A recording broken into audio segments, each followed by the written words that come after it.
ছাদ চুঁইয়ে পড়ছে জল, সিলিংয়ের অংশ ভেঙে পড়ছে যখন তখন। দেওয়াল জুড়ে শ্যাওলার ছোপ ছোপ দাগের মধ্যেও এক প্রকার জীবনের ঝুঁকি নিয়ে প্রথম থেকে পঞ্চম শ্রেণী পর্যন্ত ৮৪ জন শিক্ষার্থী পড়াশুনো করছে। ছবিটা বাঁকুড়ার রানীবাঁধের ঝিলিমিলি নিম্ন বুনিয়াদী বিদ্যালয়ের। স্থানীয় সূত্রে খবর, জেলার জঙ্গলমহলের অন্যতম প্রাচীন শিক্ষা প্রতিষ্ঠান ঝিলিমিলি নিম্ন বুনিয়াদী বিদ্যালয়। এখান থেকে প্রাথমিক শিক্ষার পাঠ নিয়ে বর্তমানে চিকিৎসক, শিক্ষক, ইঞ্জিনিয়ার সহ বিভিন্ন পেশায় দেশের নানান প্রান্তে কর্মরত আছেন। বর্তমানে ৩ জন শিক্ষক ও একজন পার্শ্ব শিক্ষক রয়েছেন। পড়াশোনার মান যথেষ্ট সন্তোষজনক হলেও ভগ্নপ্রায় স্কুলবাড়িতে ছেলে মেয়েদের পাঠাতে তারা ভয় করেন বলে অভিভাবকেরা জানিয়েছেন। প্রধান শিক্ষক সুনীল বরণ মণ্ডল বলেন, যা পরিস্থিতি তাতে ছাত্রছাত্রীদের সুরক্ষার কথা ভেবে একটি ঘর বন্ধ রাখতে হয়েছে। অবর বিদ্যালয় পরিদর্শক, দায়িত্বপ্রাপ্ত ইঞ্জিনিয়ার থেকে বিডিও প্রত্যেককেই স্কুল বাড়ির ভগ্নদশার কথা জানিয়েছি। এখনও কাজ হয়নি বলে তিনি জানান। সিপিআইএম এর রানীবাঁধ এরিয়া কমিটির সম্পাদক মধুসূদন মাহাতোর বর্তমান যা পরিস্থিতি তাতে আশ্চর্যের কিছু নেই। একের পর এক স্কুল বন্ধ, হস্টেলগুলিও বন্ধের মুখে বলে তিনি দাবি করেন। তৃণমূল রানীবাঁধ ব্লক সভাপতি ও বাঁকুড়া জেলা পরিষদের কর্মাধ্যক্ষ চিত্ত মাহাতো ঝিলিমিলি নিম্ন বুনিয়াদী বিদ্যালয়ের সমস্যার কথা স্বীকার করে তিনি বলেন, সর্বশিক্ষা মিশন এই পরিকাঠামো উন্নয়নের কাজ করে। তারা না পারলে রাজ্য সরকার এই কাজ করবে বলে তিনি জানান। রানীবাঁধ চক্রের অবর বিদ্যালয় পরিদর্শক সুমন চট্টোপাধ্যায় এ বিষয়ে টেলিফোনে বলেন, ঝিলিমিলি নিম্ন বুনিয়াদী বিদ্যালয়ের বিষয়টি জেলা স্তরে জানানো হয়েছে। আশা করা যায় খুব দ্রুত সমস্যার সমাধান হবে বলে তিনি জানান। ভালো অবস্থায় নেই, আমাদের স্কুলে ছাদগুলো ফাটল ধরে গেছে, জল পড়ছে, বাচ্চাদের স্কুল পাঠাতে আমার ভয় লাগে। তার ছেড়ে পড়ছে, আর আমাদের একটাই প্রাইমারি স্কুল, আমাদের ওইটা ছেড়ে স্কুল নেই, আমাদের ওইখানেই পাঠাতে হয়। প্রাচীরও নেই, কিছুই নেই, সামনে রাস্তা, গাড়ি ঘোড়া সবসময় চলছে। আমরা চাইছি স্কুলে যাতে সারানো হয়, ভালো হয়, আমরা যাতে ছেলে মেয়েদেরকে ভালোভাবে স্কুল পাঠাতে পারি, যাতে আমাদের বাড়িতে থাকলে ভয় না লাগে। এই আমাদের এরকম জল পড়লে মনে হয় পাছে ঢালাই ছেড়ে পড়ে যাচ্ছে, পাছে কোনো দুর্ঘটনা ঘটছে, ওই জন্য আমাদের ভয় ভয় থাকি আমরা। আমার নাম নিয়তি রায়, আমার নাতনি সবাই পড়ে। অসুবিধাটা তো হয় স্যার প্রচণ্ড। ওখানে ধরুন স্কুলটা আর ছাদটা তো মেরামত করা হয়নি অনেকদিন থেকে, দীর্ঘদিন থেকে ওরকমভাবে পড়ে আছে। হ্যাঁ, ওখানে যায় ঠিকই, শিক্ষা নিয়ে যায়, তো দেখে খুবই কষ্ট লাগে। যাতে সরকার থেকে কিছু সাহায্য করে ওই স্কুলটাকে মেরামত করা হয়, বা সামনে পুকুর রয়েছে, বড় পুকুর, বাচ্চা ছেলে মেয়ে যায় ওপাশে, যদি পাঁচিল হয় তো আরও ভালো হয়। এক সাইডটা, যে সাইডটা রোড সাইডে পাঁচিল আছে, কিন্তু আদার্স অন্য সে পুকুর সাইডে কোনো ইয়ে নেই, পাঁচিল নেই। বাচ্চা ছেলে খেলতে খেলতে যেতেও পারে, ডুবে কিছু কিছু দুর্ঘটনা না হয়ে যায়। হ্যাঁ, রাস্তাটা তো গাড়ি ঘোড়া ছুটছে। ওই তো দেখছিলাম কতদূর, কিছুদিন আগে গার্জিয়ান মিটিং ছিল, গিয়েছিলাম। সেই মিটিংয়ে দেখলাম একটা কক্ষ রুমে তোমার ক্লাস পঠন পাঠন করছে।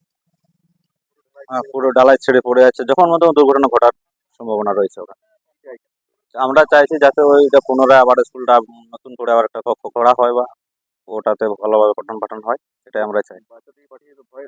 ভয় তো থাকি, আমরা যা কিছু করি সব তো বাচ্চা নিয়ে তো করি। হ্যাঁ, যে কোনো সময় দুর্ঘটনা হতে পারে। আমার নাম সমীর টুডু, এখানে বাসিন্দা, ঝিলিমিলি বসতে পারে। আমার 3-তে। আমাদের এসআই সাহেব জানিয়েছি, যিনি সিএলআরসি চার্জে আছেন ইঞ্জিনিয়ার, ওনাকে জানানো হয়েছে। অনেকবার আসতে বলেছেন, উনি আসেন নাই, বলেছেন নতুন বিল্ডিং দেবো, দেয়নি। অনেকবার জানানো, ভিডিও সাহেবকে আগে জানিয়েছিলাম। যাতে ক্লাস হয়, একটা ক্লাসরুম বাধ্য হয়ে বন্ধ করেছে, কারণ উপর থেকে খচে খচে পড়ছে, ছেলেদের যাতে মাথায় না পড়ে বিপদ না হয়, তার জন্য একটা ক্লাসরুম বন্ধ করে আমি অন্য ক্লাসরুমে 2-3টা ক্লাসকে একসাথে নিয়ে ক্লাস করছি। এতে আমাদের অসুবিধা হচ্ছে। আমার ঝিলিমিলি জেবিতে 84 জন ছেলে মেয়ে আছে, আমরা 3 জন মাস্টারমশাই আছি এবং ও ফেরা আছে। আমরা চাই আলাদা আলাদাভাবে ক্লাস করা, কিন্তু সেটা হয়নি। একসাথে বাচ্চাদেরকে নিয়ে বসালে আমাদের পড়ানো অসুবিধা হয়, ছেলেদের অমনোযোগী হয়। তাহলে যাতে আমার এখানে ক্লাসরুম নতুনভাবে হয়, তার জন্য আবেদন রাখছি। উপর থেকে জল পড়ে, যে আপনারা বসে আছেন পাশে বিল্ডিং দেখছেন, জল পড়ছে, আমার ফটো নষ্ট হয়ে যাচ্ছে, বইগুলা, গল্প বইগুলা উইয়ে নষ্ট বই দিয়েছে।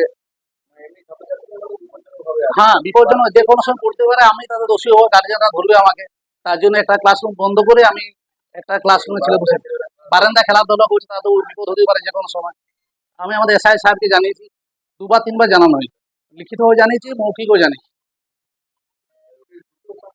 হ্যাঁ, এখন দুটো দরকার।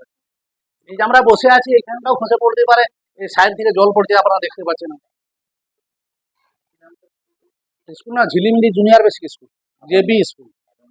আমার নাম সুনীল বরণ মন্ডল, আমি প্রধান শিক্ষক ঝিলিমিলি জেবি স্কুলে।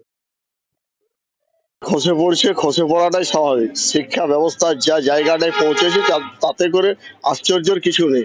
আপনার রানীবাঁধ ব্লকে 8টা আপনার জুনিয়র হাই স্কুল টোটালি শিক্ষকের অভাবে 6টা বন্ধ হয়ে গেছে আর 2টোতে একদম ঢুকছে।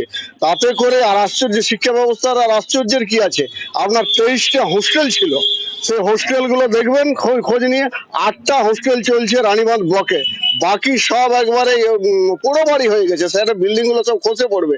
যে বিল্ডিং গুলো তৈরি করার জন্য এক সময় এসটি এসসি ছেলে মেয়েদেরকে পড়াশোনা করার জন্য যে বিল্ডিং গুলো তৈরি করা হয়েছিল এমপি এমএলএ লেডের টাকা দিয়ে কোটি কোটি টাকা ব্যয় করা হয়েছে, সেগুলো পুরো বাড়ি হয়ে যাচ্ছে। শিক্ষার প্রতি শুধু আপনি এটা এই যে কমপ্লেনটা করার পর আপনি দেখবেন হয়তো নীল সাদা রং দিয়ে দেওয়া হয়েছে।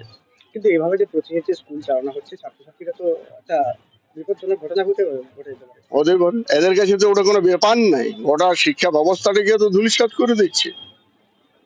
দেখুন, কিছু কিছু স্কুলের পরিকাঠামোগত উন্নয়ন অবশ্যই অবিলম্বে করার প্রয়োজনীয়তা আছে।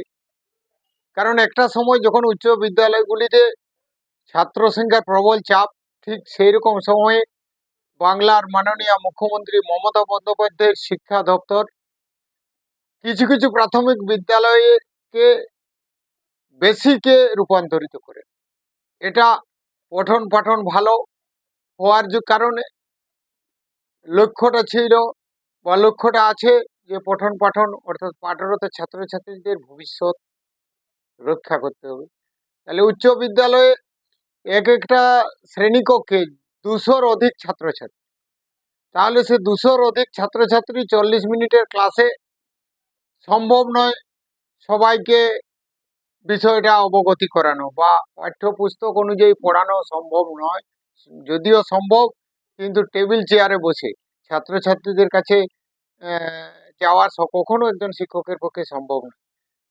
সেক্ষেত্রে পরিকাঠামোগত উন্নয়নের কিছু অংশ বাকি আছে। সেই রূপান্তরিত স্কুলগুলো, এগুলো শীঘ্রই পশ্চিমবঙ্গ সরকারও ভেবেছে। তাছাড়া এতদিন যাবৎ সর্বশিক্ষা মিশন উন্নয়নের নিমিত্তে টাকা খরচ করে আসছিল। সেক্ষেত্রে কিছু ঘাটতি তাদের আছে, মিশনের কাছ থেকে বিষয়টি জানা হবে। পশ্চিমবঙ্গ সরকার বরাবরই শিক্ষার উপর জোর দিয়ে থাকে। প্রাথমিক শিক্ষা হোক, মধ্যশিক্ষা হোক, উচ্চ শিক্ষা হোক, এই শিক্ষা দপ্তরগুলোতে প্রবল চাপ এখন আছে। সামনে বর্ষাকাল চলছে, আপনারা জানেন। কিন্তু তা সত্ত্বেও বাংলার সরকার চেষ্টা করছেন পঠন পাঠনে ছাত্রছাত্রীদেরকে প্রাথমিক স্তর থেকে কিভাবে ভালোভাবে তৈরি করা যায়। আর বিদ্যালয়ের পরিকাঠামোগত উন্নয়ন সর্বশিক্ষা মিশন যদি না পারে, বাংলার সরকার আছে, আমরা দফে দফে সেই উন্নয়ন চালিয়ে যাব। আমরা ইতিমধ্যে একটা তালিকা দিয়েছি শিক্ষা দপ্তরে যে এই বিদ্যালয়গুলির অতিরিক্ত শ্রেণীকক্ষ এবং পুরাতন বিল্ডিং রিপেয়ার প্রয়োজন। সেগুলো যত শীঘ্র সম্ভব গ্র্যান্ড হয়ে যাবে। হয়ে গেলে পরে এই বর্ষার রেসটা কাটলে আমরা উন্নয়নে এগিয়ে যাব।